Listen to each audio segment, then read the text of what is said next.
അയ്യപ്പേട്ടാ, ഈ എളമരം കരീമൊക്കെ ഞങ്ങൾ തൊഴിലാളി വർഗ നേതാക്കളാണെന്നാണല്ലോ പറയല്.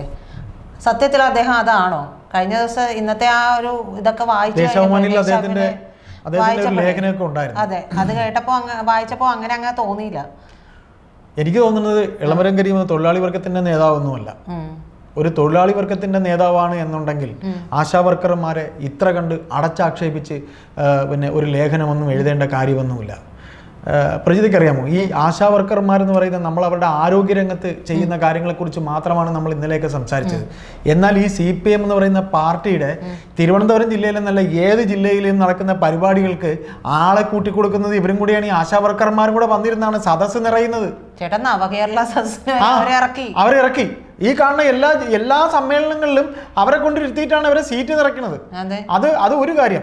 രണ്ട്, എളമരം കരീം ഇത് പറയുമ്പോഴത്തേക്ക് വേറെ CIT-കാരായിട്ടുള്ള ആശാ വർക്കർമാരും ഇതിനകത്ത് ഇല്ല എന്നൊക്കെ അയാൾ പറയുന്നു. അങ്ങനെയൊന്നും പറയേണ്ട കാര്യമൊന്നും എളമരം കരീമിനെ സംബന്ധിച്ചില്ല. എളമരം കരീം എന്ന് പറയുമ്പോൾ ഇപ്പോൾ പിന്നെ എത്ര തവണ, ഒരു തവണ മന്ത്രിയായി, രാജ്യസഭാ MP ആയി, എത്രയെങ്കിലും തവണ MLA ആയി.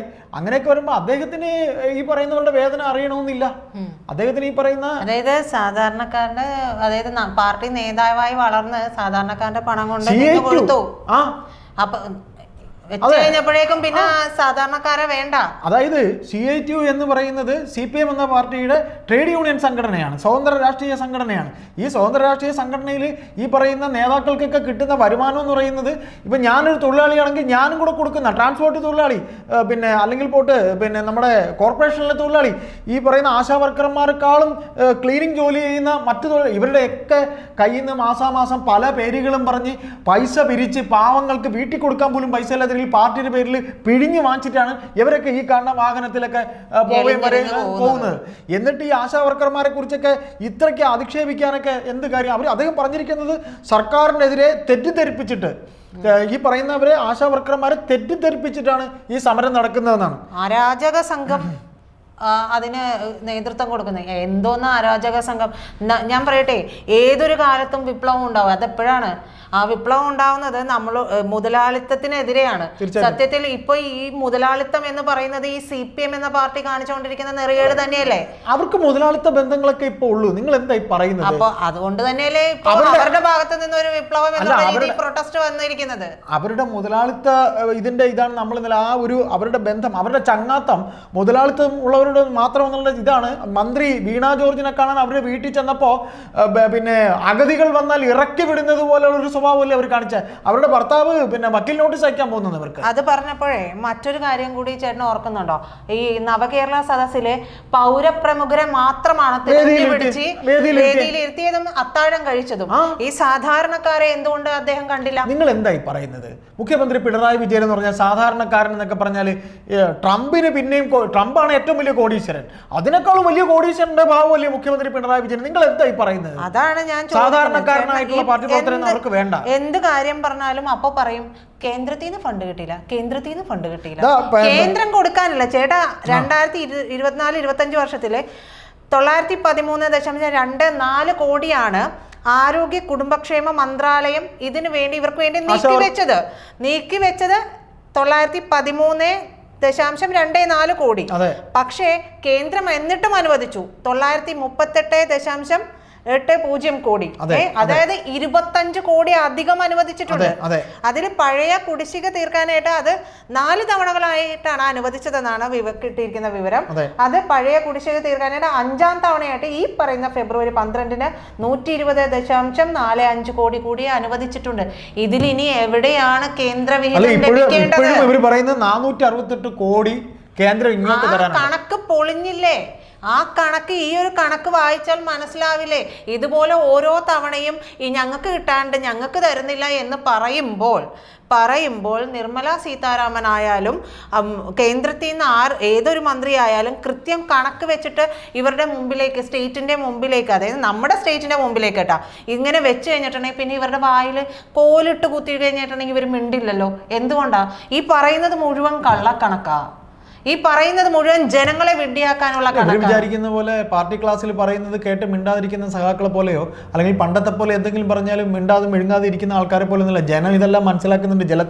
ജനത്തിന് ഇതിന്റെ വിവരങ്ങൾ കിട്ടാൻ പല സോഴ്സുകളുണ്ട്. ഇവിടുത്തെ മന്ത്രിമാര് വിചാരിക്കണ പോലെ പണ്ട് പറയുന്നത് മാത്രം വിശ്വസിക്കുള്ളൂ. ഇപ്പൊ വിരൽത്തുമ്പിലെല്ലാം അവർക്ക് തന്നെ ഒരു ഇതിന് വേണ്ടപ്പെട്ട ഒരു സൈറ്റ് അടിച്ചു കൊടുത്ത് നോക്കിയാലും വാർത്ത എടുത്ത് നോക്കിയാലും ഒക്കെ മനസ്സിലാവില്ല. മാത്രമല്ല ഒരു വാർത്ത പണ്ട് ആൾക്കാർ ദേശാഭിമാനി മാത്രമേ വായിക്കുമായിരുന്നുള്ളൂ. ഇവരുടെ ഇപ്പൊ ആരും നോക്കാറില്ല. ഇപ്പൊ നിർബന്ധിച്ചൊക്കെ കൊണ്ടുവന്നിടും, നിങ്ങൾ ഇത് ഇട്ടേ പറ്റുള്ളൂ എന്ന് പറഞ്ഞ് ഇടുകയാണ്. മാത്രമല്ല ഇപ്പൊ ദേശാഭിമാനം വെച്ച മിനിമം ഒരു 2 പത്രമെങ്കിലും ആളുകൾ വീണ്ടും വായിക്കും. കാരണം ഈ പറയുന്നതൊക്കെ സത്യമാണോ എന്നറിയണമല്ലോ. അപ്പോൾ അത്തരത്തിലുള്ള ഒരു കാര്യമുണ്ട്. മാത്രമല്ല ഈ കേന്ദ്രം തരുന്നില്ല എന്ന് പറഞ്ഞാൽ ഈ കഴിഞ്ഞ ദിവസം വരെ നിലവിളിച്ചതാണ് 50,000 കോടി നിതിൻ ഗഡ്കരി 31 റോഡുകൾക്കായിട്ട് അനുവദിച്ചിട്ടുണ്ട്. ഇനിയിപ്പോ കാണാൻ പോകുന്ന ഒരു പൂരം എന്തായിരിക്കും അറിയോ? ഈ റോഡുകളൊക്കെ പണിത് കഴിയുമ്പോഴേക്കില്ലേ മുഹമ്മദ് റിയാസിന്റെ ഫ്ലെക്സ് അവിടെ വെക്കും. മൊത്തം അടിസ്ഥാന സൗകര്യ വികസനത്തിന് അദ്ദേഹം കൊടുത്തത് 3 ലക്ഷം കോടിയാണ്. അപ്പൊ കേന്ദ്രം കൊടുക്കുന്നില്ല എന്ന് പറയുന്നതല്ല, കേന്ദ്രം കൊടുക്കുന്ന ഒരു ഫണ്ടും കൃത്യമായ രീതിയിൽ വിനിയോഗിക്കുകയോ ഒരു കാര്യങ്ങൾ നടപ്പാക്കുകയോ ചെയ്യാതിരിക്കുകയാണ്. അതായത് കേന്ദ്ര വിരോധം നമ്മുടെ കേരളത്തിലുള്ള ജനങ്ങളിൽ നിലനിർത്തി പോവുക എന്നുള്ള ഒരു തന്ത്രമാണ് ഇതിൽ വഴി ചെയ്യുന്നത്. നടക്കാനൊന്നും പോകുന്നില്ല. പക്ഷേ ഇപ്പോഴത് നടക്കില്ല. പണ്ടായിരുന്നെങ്കിൽ നടക്കുമായിരുന്നു. ഇവര് ഓരോ എന്താ പറയാ, ഓരോ അവിടെ കണ്ണൂരിലൊക്കെ ഓരോ വീടുകളിലും കയറി, ചേട്ടൻ അറിയാലോ ഇവരുടെ ഒരു രീതി, ഓരോ വീടുകളിലും കയറി ക്ലാസ് എടുക്കുകയാണ്.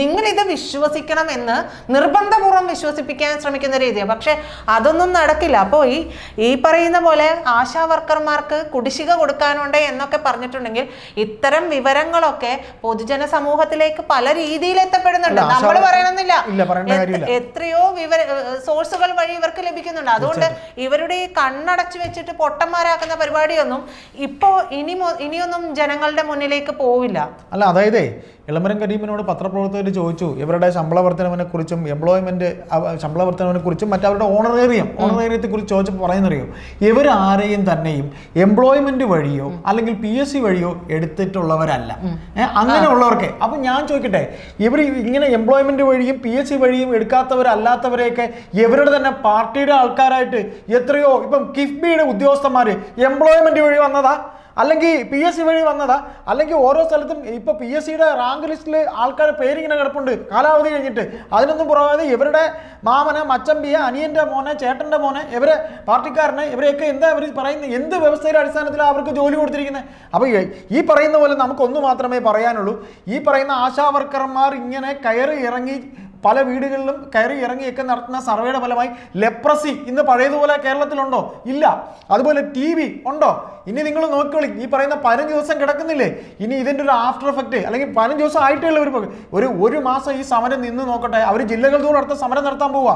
ഇത് സാധാരണക്കാരൻ ഈ സമരം ഏറ്റെടുത്ത് കഴിഞ്ഞു. ഇനി ഇളമരം കരീമല്ല, ഇനി ഏത് വലിയ നേതാവായിരുന്നാലും എന്തൊക്കെ വിടുവായിത്വം, അരോചകമാണ്, അവരെ തെറ്റിദ്ധരിപ്പിക്കുന്നതാണ്. സർക്കാരിനെതിരെ ആരും തിരിയാൻ പാടില്ല. സർക്കാരിനെതിരെ ആരും തിരിയാൻ പാടില്ല. എങ്കിൽ മറ്റൊരു കാര്യം കൂടി എനിക്ക് ചേർക്കാനുള്ളത്, ഇതിൽ പറയാനുള്ളത് എന്താണെന്ന് വെച്ച് കഴിഞ്ഞാൽ ഇവരുടെ കൊടി വെച്ചാൽ മാത്രമേ സമരം ആവുള്ളൂ. ആണ്, CIT-കാർ മാത്രം വന്നാലേ സമരം ആവുള്ളൂ.